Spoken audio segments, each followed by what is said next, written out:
Hello friends, welcome back to my channel. অনেক দিন পর আজকে আরেকটা ভিডিও শেয়ার করছি। তো দুপুরবেলা ঘুমিয়েই ছিলাম, হঠাৎ ঘুম ভেঙে গেল আর মনে হলো কিছু একটা স্ন্যাক্স বানাবো। তো রান্নাঘরে চলে এলাম আর ভাবছি কি বানানো যায় এই ভাবতে ভাবতে এই আলুর চপ বানাবো ডিসাইড করলাম।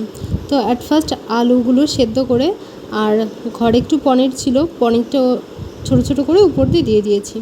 আর এখানে এই যে আলুর চপ বানানোর জন্য বেসনটা রেডি করছি। এখানে বেসনের সাথে কালো জিরে, নুন, হলুদ আর একটু লঙ্কা গুঁড়ো দিয়েছি।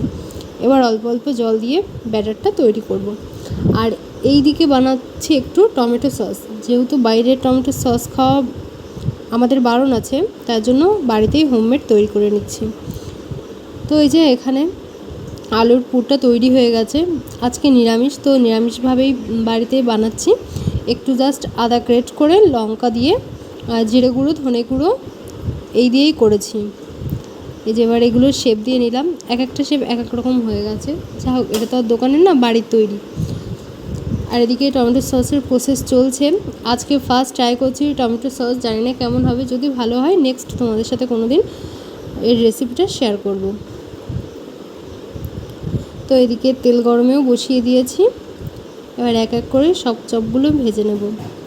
দোকানের মতো অত সুন্দর ফোলেনি, কারণ দোকানে যারা বানায় অনেক কিছুই প্রসেস করে, কিন্তু আমি খুব সিম্পলভাবে বাড়িতে শুধুমাত্র বেসন দিয়েছি, এর সাথে অন্য কিছু মিক্স করিনি। আর এই যে রেডি, খেতে খারাপ হয়নি, দেখতেও খারাপ হয়নি, মোটামুটি ভালোই হয়েছে। তো চলো, টাটা।